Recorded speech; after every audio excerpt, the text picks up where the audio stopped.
బంగారం ధర 70,000. ఎస్, బంగారం ధర అతి త్వరలోనే 70,000 దాటే అవకాశం ఉందని నిపుణులు అంచనా వేస్తున్నారు.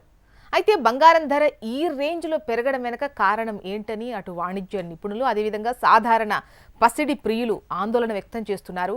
నిజానికి బంగారం ధర గడిచిన సంవత్సరంలో మనం చూసినట్లయితే విపరీతంగా పెరిగింది అని చెప్పొచ్చు. ఈ 2023 సంవత్సరం జనవరి 1వ తేదీ నుంచి 2024 సంవత్సరం జనవరి 1వ తేదీ వరకు చూసినట్లయితే 23 జనవరి 1వ తేదీన 24 క్యారెట్ 10 గ్రామ్ గోల్డ్ వచ్చేసి 55,350 రూపాయలు ఉంది. అదే ఇప్పుడు 2024 జనవరి 1వ తేదీ వరకు 64,000 పైచిలుకు పలుకుతోంది. బంగారం ధర అంటే గడిచిన ఏడాది కాలంలో దాదాపు 9,000 పెరిగింది. ఈ రేంజ్లో బంగారం ధర పెరగడం ఓ రకంగా చెప్పాలంటే రికార్డ్ అని చెప్పొచ్చు. సరిగ్గా 5 ఏండ్ల క్రితం బంగారం ధర అంటే 2018లో 31,000 మాత్రమే ఉండేది. అదే ప్రస్తుతం 65,000 అంటే 5 సంవత్సరాలు దాదాపు రెండింతల బంగారం ధర పెరిగింది.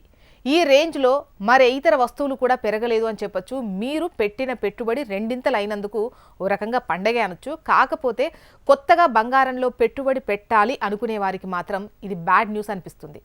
బంగారం ధరలు ఈ రేంజ్లో పెరగడం వెనక అంతర్జాతీయంగా పలు కారణాలున్నాయి. ముఖ్యంగా అంతర్జాతీయంగా పసిడిలో పెట్టుబడి పెట్టేందుకు ఈ పెట్టుబడిదారులు ఎక్కువగా ఆసక్తి చూపిస్తున్నారు. వరల్డ్ వైడ్గా స్టాక్ మార్కెట్లు అలాగే బాండ్ మార్కెట్లు అస్థిరంగా ఉన్నటువంటి కారణంగా పెట్టుబడిదారులు ఎక్కువగా పెట్టుబడిగా భావించేటువంటి సేఫెస్ట్ పెట్టుబడిగా భావించేటువంటిది ఈ బంగారం అని చెప్పొచ్చు. అందుకే ఇన్వెస్టర్స్ ఇటువైపు చూస్తున్నారు. దీంతో రీటైల్ మార్కెట్లో కూడా పసిడి ధరలు ఆకాశాన్ని తాకుతున్నాయి. ముఖ్యంగా చైనా, అమెరికా వంటి దేశాల్లో పెట్టుబడులు ఎక్కువగా బంగారం వైపు తరలిస్తున్నారు.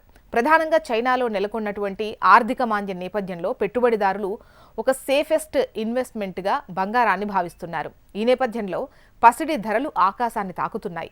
పరిస్థితి ఇలాగే కొనసాగితే మార్చి నాటికి బంగారం ధర 70,000 దాటడం ఖాయం అంటున్నారు.